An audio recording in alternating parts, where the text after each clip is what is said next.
Sa bawat kusina, hindi mawawala ang asin. Isang simpleng sangkap na nagbibigay buhay sa mga lutuin ni nanay. Nagsimula sa isang simpleng thesis project. Nakalikha si John Carlo Luna Reyes, isang industrial design student mula sa UP Diliman at residente ng Urdaneta City, Pangasinan, ng isang makabagong paraan ng paggawa ng asin gamit pa rin ang natural resources, ang tubig dagat, sikat ng araw at kaunting paghahalo na tinawag niyang sol asin.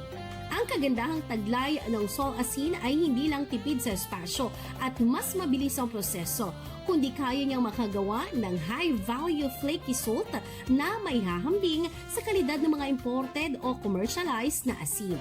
Ang imbensyon ay nakatanggap ng pagkilala at nanalo ng James Dyson Award Philippines ngayong taon, kaya mas lalong naging porsigido si Reyes na i-develop ang sol asin upang makatulong sa mga salt makers at iangat ang ganitong pangkabuhayan.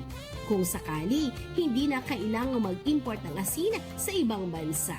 Umaasa si Reyes na sa pamamagitan ng sol asin, hindi lamang basta alat ang ihahain, kundi isang makabagong solusyon para sa mas maliwanag na kinabukasan ng industriya ng asin sa Pangasinan at sa buong Pilipinas.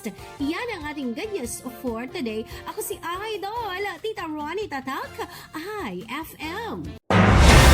IFM News. IFM News. IFM News.